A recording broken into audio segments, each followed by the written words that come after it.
और दोस्तों हम लेकर आ चुके हैं आप लोगों के लिए 10 मिनट में 50 ताज़ा और बड़ी खबरें बताएंगे। दोस्तों आखिरकार कैसे हमास ने उड़ा दिए इजराइल के जहाज़ों के चिथड़े, इजराइल बौखलाया। आखिरकार क्यों प्रधानमंत्री नरेंद्र मोदी के ऊपर फट पड़े राहुल गांधी, बता दिया संसद से डरकर भाग गए थे भाजपाई।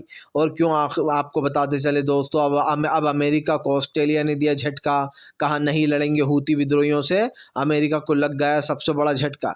और आखिरकार बताएंगे कैसे दोस्तों, ये पता कहाँ का है, तमाम चीज़ों पर बात होगी। जी हाँ, आपको बता दें चले ईवीएम को लेकर कई घोटाले सामने आए।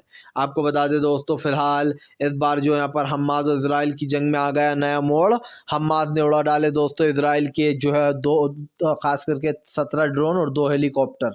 आपको बता दें चले हमास का ये अब तक का सबसे बड़ा हमला माना जा रहा है। हमास ने पूरा बदला ले लिया, क्योंकि आपको बताते चले 2 हेलीकॉप्टर समेत 17 ड्रोनों को मार गिराया अब तक। ऐसे में दोस्तों अब इजराइल की मुश्किलें बढ़ गई हैं। राहुल गांधी ने बीजेपी के लिए मज़े। राहुल गांधी बोले जब संसद में हमला हुआ तो सबसे पहले भाजपाई भागे, भाजपाई छोड़कर भाग गए थे संसद को अपने हाल पर। लेकिन दोस्तों राहुल गांधी वहाँ से हिले भी नहीं थे और ये वीडियो वायरल भी हुआ था। अब फिर से एक बार कहीं ना कहीं ये लोग घिरते हुए नज़र आ रहे हैं, जिसके ऊपर कहीं ना कहीं ये साफ कर दिया गया है कि कैसे बीजेपी वाले मुसीबत आने पर देश की चीज़ों को और देश को भी छोड़ सकते हैं। दोस्तों आपको बताते चले दोस्तों फिलहाल इस वक्त जो यहाँ पर ऑस्ट्रेलिया ने अमेरिका को दे दिया बड़ा झटका। ऑस्ट्रेलिया बोला फिलहाल नहीं लड़ेंगे हूतियों से, नहीं भेजेंगे हम अपना जहाज़। दरअसल इन दिनों अमेरिका एक गुट बना रहा है, जिस गुट में वो कई लोगों को शामिल करने की बात कर रहा है। और दोस्तों एक गुट बनाकर जो यहाँ पर उसको रोकने जाया करेगा जो लोग भी कहीं ना कहीं इस चीज़ों को बढ़ावा देते हैं। आपको बताते चलें फिलहाल हूती विद्रोहियों के ख़िलाफ़ अमेरिका ने, ऑस्ट्रेलिया ने साफ इनकार कर दिया है, क्योंकि हूती दोस्तों कहीं ना कहीं हमास की लड़ाई लड़ रहे हैं और फ़लस्तीन का समर्थन कर रहे हैं। आपको बताते चले दोस्तों फिलहाल लोकतंत्र को अगर ख़त्म हो गया तो देश भी नहीं बचेगा।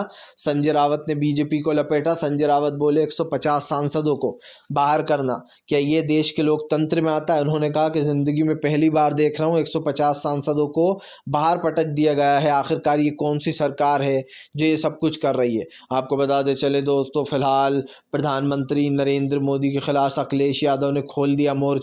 अखिलेश बोले ईवीएम को करो बैन, वरना देश का लोकतंत्र हो जाएगा ख़त्म। दरअसल आपको बताते चले ईवीएम बैन को लेकर मांग चल उठी है। अखिलेश यादव ने मुहिम छेड़ दी है कि वो ईवीएम को बंद कराकर ही रहेंगे। दरअसल दोस्तों चुनाव आयोग को इंडिया गठबंधन ने एक चिट्ठी भी लिखी थी, जिसमें उन्होंने एक बेहतर तरीके का वो बताया था कि कैसे अगर ईवीएम से वोट भी डलवाना है तो फिर कैसे डलवाएं। उन्होंने बताया था कि कैसे सबसे पहले ईवीएम को यूज़ किया जाए, तो बताया जाए कि हम देखिए इस पर वोट डाल रहे हैं, और उस वोट डलने के बाद एक पर्ची दी जाए और वो पर्ची जिस भी सिंबल की हो एक डिब्बे में डाल दी जाए, ताकि लोगों को ये पता रहे कि हमने किसको वोट डाला और हमारा वोट सही गया या नहीं। क्योंकि दोस्तों हमेशा ये खबरें आती हैं चुनाव आयोग से कि फ़िलहाल जब भी वोट डलते हैं तो ईवीएम में दोस्तों दबाव बीजेपी का वोट तो निकलता, कांग्रेस का दबाव तो बीजेपी का निकल उठता है। और ये बात बिल्कुल सच भी है। इसीलिए कहीं ना कहीं इस चीज़ से बचने के लिए सारे मामले किए जा रहे हैं। और फिलहाल आगे आने वाले समय में ये देखना ज़रूरी होगा कि आगे क्या होता है। आपको बताते चले दोस्तों फिलहाल सड़क से लेकर संसद तक ज़ोरदार हंगामा। इंडिया गठबंधन ने खोल दिया, विपक्ष ने खोल दिया है मोर्चा। दरअसल आपको बताते चले इंडिया गठबंधन ने इन दिनों यहाँ पर दोस्तों बीजेपी के खिलाफ मोर्चा खोल रखा है। इंडिया गठबंधन ने साफ कर दिया है कि फ़िलहाल वो किसी भी तरीके से बीजेपी को यहाँ पर नहीं रहने देगी। उन्होंने कहा कि इस बार दिल्ली से सत्ता से बाहर जाना ही होगा बीजेपी को, क्योंकि बीजेपी ने देश के लोकतंत्र को डैमेज किया है। और दोस्तों डैमेज कंट्रोल तो बनता ही है। देश की जनता भी सवाल पूछ रही है कि आखिरकार ऐसे लोगों को क्यों इसकी जिम्मेदारी दी गई। इसीलिए अब ये डैमेज कंट्रोल करने के लिए दोस्तों काफ़ी सामान रखना पड़ेगा। आपको बताते चले दोस्तों फिलहाल इजराइल और हमास की जंग के बीच में जो है यहाँ पर दोस्तों हूती विद्रोहियों की हो रही है बड़ी जीत। हूती विद्रोहियों से अमेरिका के छूट रहे हैं पसीने। आखिरकार दोस्तों ऐसा क्या हो गया कि अमेरिका हूतियों से इतना डर रहा है? दरअसल आपको बताते चले हूती विद्रोही एक के बाद एक दोस्तों निशाना बना रहा है। वो ये नहीं देख रहा है कि जहाज़ किसका है, अमेरिका का हो या किसी और का हो। हूती विद्रोहियों ने तय कर लिया है कि वो गाज़ा के मासूम लोगों के मरने का बदला लेंगे, और जब तक गाज़ा में लोग मरेंगे तो दोस्तों अमेरिका को भी इसकी सज़ा मिलेगी, और मिलनी भी चाहिए। क्योंकि अमेरिका ही तो वो है जो कहीं ना कहीं दोस्तों इजराइल का साथ दे रहा है, इजराइल की खूब मदद कर रहा है। क्या ये लोगों को दिखाई नहीं दे रहा है कि फ़िलहाल ट्विन्स ब्रदर बन चुके हैं दोस्तों अमेरिका और इजराइल। इसीलिए आपको बताते चले धीरे धीरे कर अमेरिका एक गुट बना रहा था जिसमें कोई आ ही नहीं रहा, क्योंकि लोग समझ रहे हैं कि अमेरिका अपने फ़ायदे के लिए हमें इस गुट में शामिल कर रहा है यमन के ख़िलाफ़। आपको बताते चले दोस्तों फ़िलहाल भारतीय जनता पार्टी के ऊपर जमकर गरजते हुए नजर आए इमरान प्रतापगढ़ी बोले धनखड़ का जो अपमान हुआ है वो तब नहीं हुआ जब उनकी मिमिक्री की गई है, उनका अपमान तो तब हुआ था जब प्रधानमंत्री ने उनको संसद के उद्घाटन में बुलाया ही नहीं। यही नहीं, द्रौपदी मुर्मू से संसद का उद्घाटन कराना था लेकिन बीजेपी के नरेंद्र मोदी ने खुद उद्घाटन किया, पहली बार देश की उसको तोड़ दिया गरिमा को। इसीलिए उन्होंने इमरान प्रतापगढ़ी ने कहा कि देश की एक बेटी साक्षी मलिक रोते हुए अपना खेल से पद त्याग देती है लेकिन प्रधानमंत्री मोदी के कान पर एक जूं तक नहीं रेंगती। इसे कहते हैं दोस्तों लोकतंत्र की हत्या।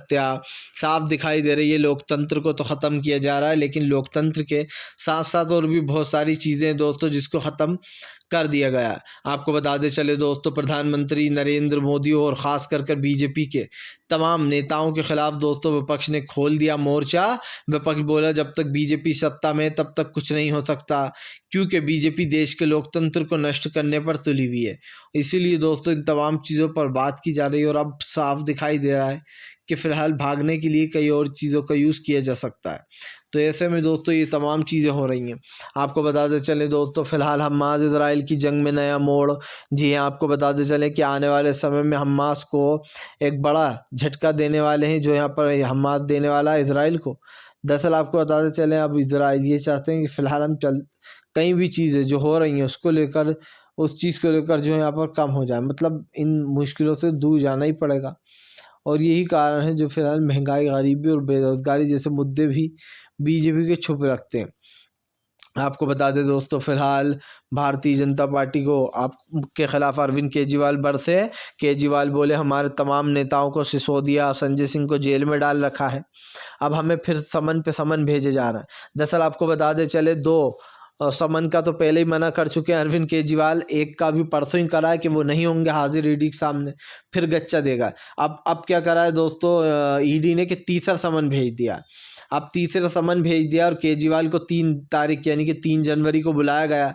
अब देखना ये केजरीवाल क्या फिर से इसका मना कर देंगे, क्योंकि सीधी सी बात ये अरविंद केजरीवाल को पता है दोस्तों कि ईडी उनको गिरफ्तार करने के लिए बुला रही है और उनको फंसाने की कोशिश चल रही है। इसीलिए केजरीवाल ईडी के शिकंजे में आ ही नहीं रहा है, वो बार बार कह रहा है कि ये इनलीगली है और ऐसे में उनकी कहीं ना कहीं बात तो बनती है।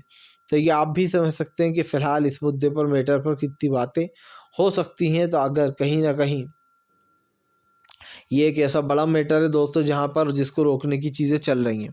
आपको बताते चले दोस्तों ममता बनर्जी ने बीजेपी के खिलाफ खोला मोर्चा, कहा तमाम सांसदों को बाहर निकालकर बीजेपी एक के बाद एक अपने बिलों को करा रही है पास। ये है लोकतंत्र की हत्या। आपको बता दें दोस्तों 3 क्रिमिनल बिल को पहले ही पास करा लिया गया, जिसके बाद ममता बनर्जी ने बीजेपी पर भड़ास निकाली। ममता बनर्जी ने साफ कहा कि बीजेपी देश के लोकतंत्र की हत्या कर रही है, वो देश के लोकतंत्र को शर्मसार कर रही है। सीधी सी बात ये दोस्तों आज जो देश का लोकतंत्र है वो आपके और हमारे सामने है। अगर सरकार है या बीजेपी दोस्तों ये कहे कि हम जो भी कर रहे हैं वो सही है, तो आप भी समझ सकते हैं कि यहाँ पर कितना बड़ा झूठ बोला जा रहा है।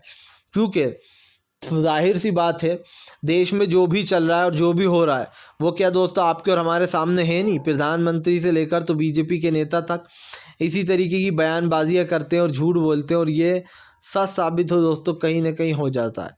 इसलिए अब इन चीज़ों को रोकना होगा और इस फालतू के जो तमाम मैटर है इसको भी ख़त्म करना होगा। फ़िलहाल दोस्तों ज़्यादा जो है यहाँ पर इस मैच को खेलें, और अगर आपको हमारा वीडियो अच्छा लगता है तो इसको लाइक करें, चैनल पे पहली बार आएँ सब्सक्राइब करें ताकि ऐसे वीडियो दोस्तों आपको आगे भी मिलते रहें और आप हमसे जुड़े रहें। तो ज़्यादा वीडियो को शेयर ज़रूर कीजिएगा।